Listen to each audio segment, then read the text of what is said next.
Guys, ഇതൊരു സൺഡേയിലെ കുട്ടി ഷോപ്പിങ്ങിന് പോവാനായിട്ട് കെട്ടി ഒരുങ്ങി ഇറങ്ങിയേക്കാണ് ഗൈസ്. അപ്പോൾ ആരുമില്ലാത്ത വഴി കൂടെയുള്ള എൻ്റെ പ്രഹസനങ്ങളാണ് നിങ്ങളീ കണ്ടുകൊണ്ടിരിക്കുന്നത്. അവിടെ ഇവിടെയൊക്കെ ഫോൺ വെച്ച് വീഡിയോ എടുക്കാൻ ഞാൻ നടക്കുന്നത്, പിന്നെ പാട്ടൊക്കെ പാടി ആരുമില്ലല്ലോ, അപ്പോൾ അതുകൊണ്ടുള്ള പ്രഹസനങ്ങളാണ്. ഇത് കണ്ടില്ല, അവിടെ ഇവിടെയൊക്കെ ഫോൺ വെച്ച് ഞാൻ വീഡിയോ എടുക്കും ഗൈസ്. പിന്നെ അത് ഓട്ടോ കുറച്ച് നേരം വെയിറ്റ് ചെയ്ത് നിന്നിട്ടൊരു ഓട്ടോ ചേട്ടൻ വന്നു. എന്നിട്ട് ഇതാ ഞാൻ പോവാണ്.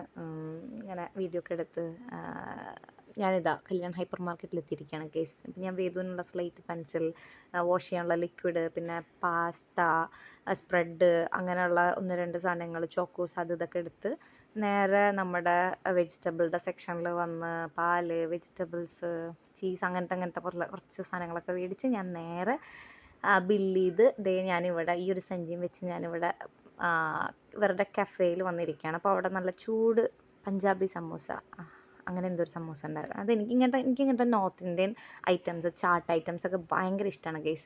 അപ്പോൾ ഞാനത് കണ്ടപ്പോൾ ഞാനത് ഒരെണ്ണം ഓർഡർ ചെയ്ത് അത് കഴിച്ചു. അത് കഴിഞ്ഞിട്ട് ഞാനൊരു ചിക്കു ഷേക്ക് പറഞ്ഞിട്ടുണ്ടായിരുന്നു, അപ്പോൾ അതും കഴിച്ചായിരുന്നു. അപ്പോൾ അതൊക്കെ ഇങ്ങനെ കുടിച്ചിരിക്കുമ്പോൾ ഞാൻ വേറൊരു ഐറ്റം കൂടി പറഞ്ഞിട്ടുണ്ട്. നമ്മുടെ എന്താ പറയുക, ദഹിപൂരി പറഞ്ഞിട്ടുണ്ട്.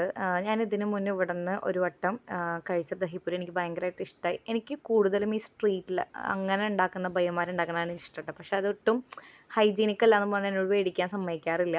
ഞാൻ ഈ അടുത്താണ് ഇവിടെ ഇത് ഉണ്ട് എന്നുള്ളത് കണ്ടുപിടിച്ചത്. സോ ഇതിനു മുന്നേ കഴിച്ചതിൻ്റെ ആ ഒരു എക്സ്പെക്റ്റേഷനിലാണ് ഓർഡർ ചെയ്തത്. പക്ഷേ ഈ വട്ടം അവർ അതിൽ ബീട്രൂട്ടും അതും ഇതൊക്കെ ഇട്ടിട്ട് അതിൻ്റെ ടേസ്റ്റ് കൊള്ളില്ലായിരുന്നു കേസ്. അത് ഞാൻ ഈ വീഡിയോ കാണുമ്പോഴാണ് എൻ്റെ ഫേസിൻ്റെ എക്സ്പ്രഷൻ എനിക്ക് മനസ്സിലാവുന്നത്. ഈ എക്സ്പ്രഷൻ അവരവിടെ കണ്ടിട്ടാണെന്ന് തോന്നുന്നു. അവിടെയുള്ളൊരു ചേട്ടൻ എൻ്റെ അടുത്ത് ചോദിച്ചു എന്താണെന്നൊക്കെ. അപ്പോൾ ഇതിൽ കാണാനുണ്ട്, അവരെൻ്റെ അടുത്ത് ഇങ്ങനെ ആക്ഷനിൽ ചോദിക്കുന്നുണ്ട് കേട്ടോ. പിന്നെ അവരെൻ്റെ അടുത്ത് വന്ന് സംസാരിച്ചു, എന്തെങ്കിലും ബുദ്ധിമുട്ടുണ്ടോ അല്ലെങ്കിൽ എന്താ ടേസ്റ്റ് എന്തെങ്കിലും ഉണ്ടോ എന്നൊക്കെ ചോദിച്ചു. അപ്പോൾ ഞാൻ പറഞ്ഞു ഇതിനു മുന്നേ ഉണ്ടായത് കുറച്ചുകൂടി നിങ്ങൾക്ക് കണ്ടറിയാം, അതിലൊട്ടും അങ്ങനെ ദഹിയൊന്നും ഉണ്ടായിരുന്നില്ല. അപ്പോൾ അതുകൊണ്ട് തന്നെ എനിക്ക് കുറച്ച് വിഷമമായി. എന്നാലും കുഴപ്പമില്ല, ഞാനത് വേസ്റ്റ് ആക്കിയില്ല, ഞാനത് കഴിച്ചു. ദെൻ ഞാൻ എൻ്റെ ഷേക്ക് കംപ്ലീറ്റ് ചെയ്ത് കുറച്ച് നേരം അങ്ങനെ ചെറിയ മഴച്ചാറ്റിലൊക്കെ ഉണ്ടായിരുന്നു. അപ്പോൾ അതൊക്കെ കണ്ട് കുറച്ച് നേരം അവിടെ നിന്ന് ഞാനിത് നേരെ വീട്ടിലേക്ക് പോവാണ്.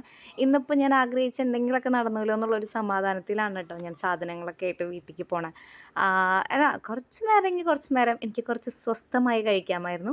പിന്നെ ഇത് എനിക്ക് കല്യാൺ ഹൈപ്പർ മാർക്കറ്റിൽ നിന്നാണ് കേട്ടോ കൂടുതലും എനിക്ക് 20 റുപ്പീസിൻ്റെ കോയിൻ കിട്ടാറ്. അപ്പോൾ എനിക്കത് അവിടെ നിന്ന് കിട്ടുമ്പോൾ ഭയങ്കര സന്തോഷമാണ് ഗൈസ്. അവിടെ നിന്ന് മാത്രമാണ് എനിക്ക് കൂടുതലിങ്ങനെ പുതിയ കോയിനല്ലേ അത് ഞാൻ അങ്ങനെ സൂക്ഷിച്ച് വെക്കാറുണ്ട് അവിടെ നിന്ന് കിട്ടുമ്പോൾ. അങ്ങനെ ഞാൻ വീട്ടിലെത്തി. എന്നെയും കാത്തല്ല ന്യൂട്രല്ലേനെയും കാത്തിയ ഒരാൾ ഇവിടെ ഇരിപ്പുണ്ടായിരുന്നു. ന്യൂട്രല്ല കൊതിയൻ ഹസ്ബൻഡ്സ് ഉള്ളവരൊന്ന് കമൻറ്റ് ചെയ്യുക.